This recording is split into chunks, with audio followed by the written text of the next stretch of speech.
All right, guys, James River is a wrap. Got home, got unpacked, and finished up the tournament 26 out of 225 boaters, which is really good to start out the first Northern Division of the year for the Bassmaster Opens, because typically you need a 25th place average to qualify, to be in the running to qualify for the elites at the end of the year.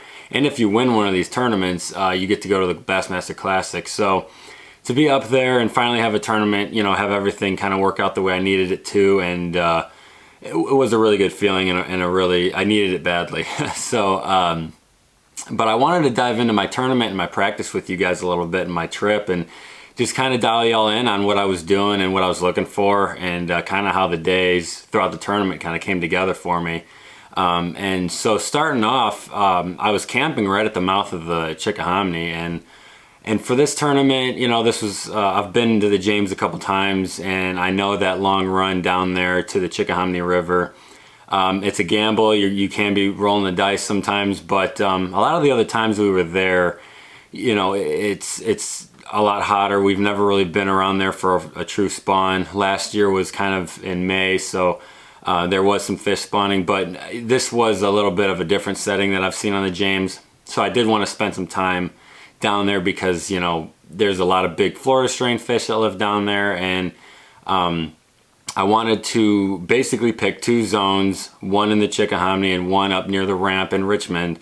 That way I would hopefully find some fish down there and close to the ramp in case something was to go haywire and I had to run back up and salvage my day in the actual James River up near takeoff. So I wanted to give myself 2 days in the Chick and 2 days in the river, and then kind of make my final assessment on the final half day of practice. And that's usually how I like to structure my practices for these opens. It just makes my process work a lot quicker and try to figure out what's really going on. And you don't want to spread yourself out. That's how I am. I did not want to spread myself out around the river, and with the tide, that's another big factor with this river, was the tide. And really timing that was really key. And so I had a tide chart. It's an app on your phone you can get called Tides Near Me, and so I downloaded that app, and I actually physically wrote out the tide schedule for the river, so I would know kind of how to go about my practice and which areas would have the best tides at what times, so that way you can try finding a few fish. So I started in the Chickahominy, and really when I found the fish, my first day there, I didn't get out there till like noon because there was some storms supposed to hit, and I didn't know if I was going to go out or not, and I was still kind of getting my camp set up from the night before because I got in a little late. So I really, I wasn't too sure if I was even going to go out on the water, and then I ended up going out, and I ended up hitting the tide right. And another reason I didn't go out in the morning my first day there is because the current and the tide was outgoing, and it was getting backed up from the wind, the way the wind was blowing down the river. So everywhere I wanted to fish was kind of swelling, backflowing, so they don't really bite that great when it's like that. And I knew in the afternoon from studying the tide that it would be going back out in the afternoon that day. So I decided to go out and hit that outgoing tide, and I caught 18 pounds in like 3 hours. I caught a 5.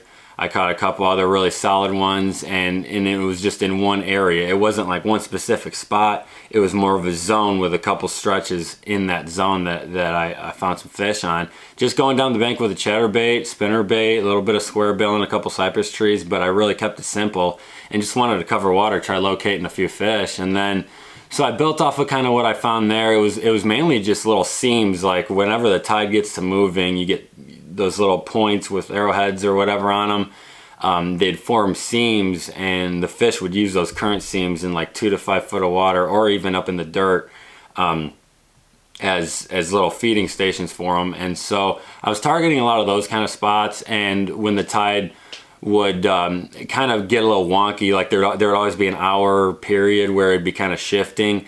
You don't really want to be on your best stuff when it gets like that. So I would just go do something, I wouldn't say weird, just like go flip a duck blind or go do something different just while that tide is kind of shifting.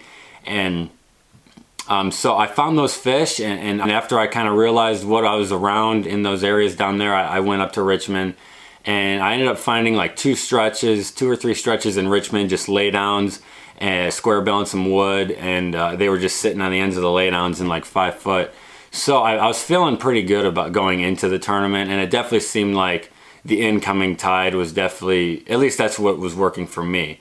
I couldn't really get anything going on high tide or any other, or dead low. Dead low tide too really seems like the hardest time of fishing, for me at least, this week.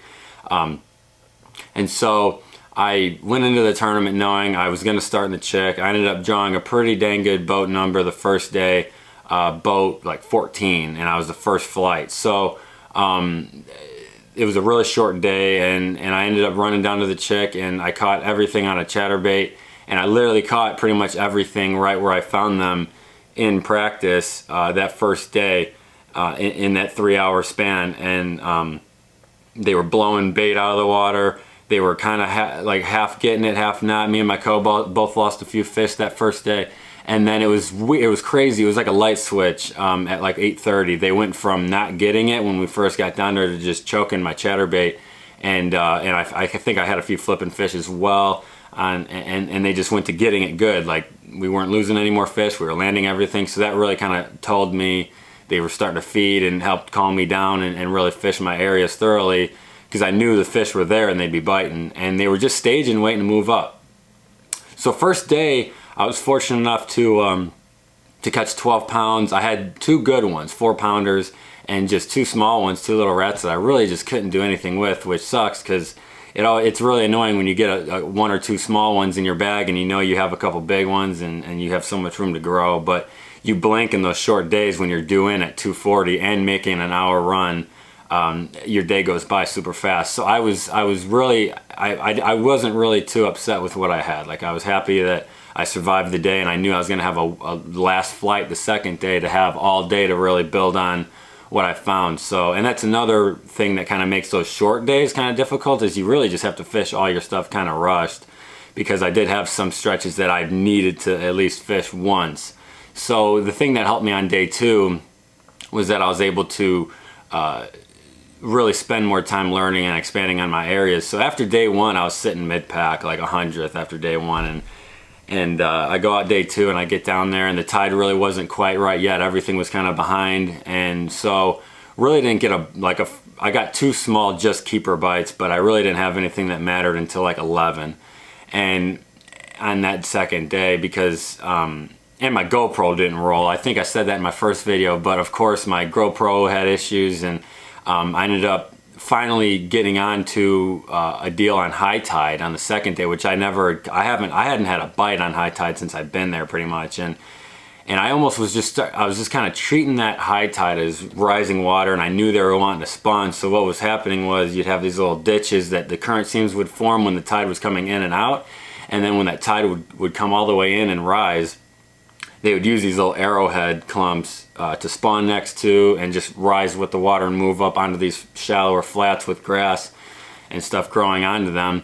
And I was basically just following them, and I hit them on one spot, and I caught a 5 and a 4-pounder back to back on a chatterbait, just covering water. And then pretty much within 2 or 3 hours, I had 16 something pounds just doing figure eights through this one. It was probably a 200-yard stretch just of little ditches and grass beds that they were using, and the bait was in there.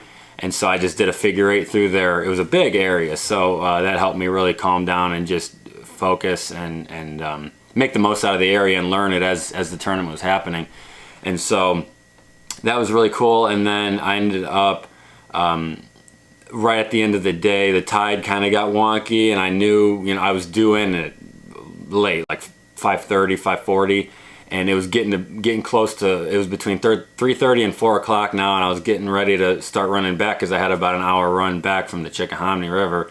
And but I knew that last hour, that outgoing tide was going to get right, and so I just had to be patient enough. And I had one more spot I wanted to hit before I left to run back, and I roll up to the spot, and I ended up catching 7 and 7 casts, and I called twice.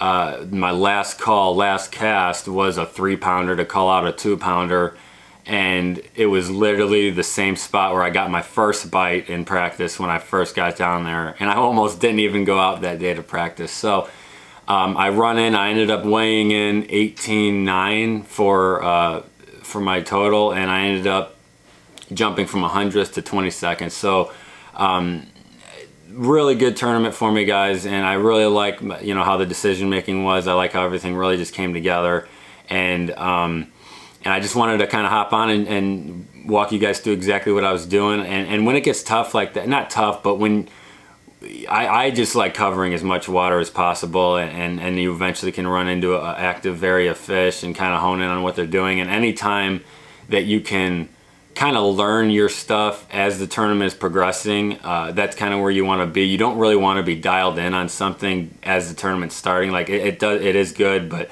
I've had it burn me a lot where I'm like, I'm that guy who's very guilty of like winning practice, and I thought I'd do really good in tournaments. But just one thing I did differently this week, I just took little nuggets from each area and applied them as necessary throughout the tournament. So next one's going to be Oneida Lake. I'm looking forward to that. Chasing some smallmouth around. But overall, guys, I hope you enjoyed. And this is something I kind of want to do throughout the years, is bring people in and kind of walk you through what I do during the tournament and practice, and kind of what goes through my head, kind of what how I analyze the water and what the fish are kind of doing, and how I use those little hints that we kind of pick up on throughout the day as well. So like, subscribe, and I will see you guys in the next video.